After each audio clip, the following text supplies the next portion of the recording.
Band, the people talking behind, help us. Thank you very much.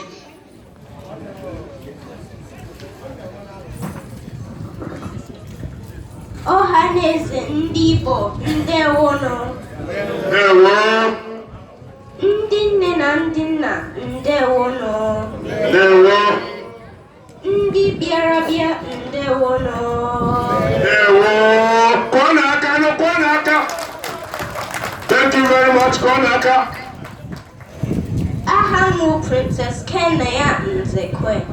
Papa m Ambassador Tabo Nzekwe. Mama m Lady Precious Nzekwe. Awam afọ asatọ. Anyị bụ ndị Nekede Ancient Kingdom n'ime Owerri West Local Government Area nke Imo State. Obi dị m ụtọ ịhụ unu niile n'ebe taa. Ana m ekele Chukwu abịama maka rapụ ike onye ọbụla. Achọrọ m iwere ohere kele Dr. Nnanna Igwe, ndị ọchịchị na ndị otu ọhaneze ike. Ana m enekwa onye isi ọhaneze ndị Igbo ụwa niile bụ Chief John Mmia Nwodo na ndị niile si Nigeria bịa ekele pụrụ iche.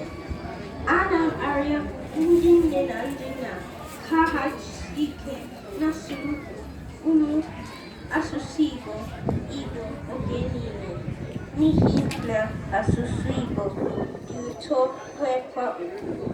Ọ ga-emekwa ka ụmụaka mụta ịsụ asụsụ Igbo nke ọma. A na-agụpụta ihe ndị a n'asụsụ Igbo n'ihi na nne na nna na-asụrụ asụsụ Igbo oge niile. Ọ ga-adị mma ka anyị na-ewepụta otu ụbọchị n'ime afọ ọbụla kpọọ ya ụbọchị Igbo. Igbo dị n'asụsụ Bekee. Ọ ga-enyere anyị aka icheta na anyị bụ ndị Igbo. Ka Chineke gọzie unu niile, dokwa unu na n'udo n'aha Jizọs. Igbo mama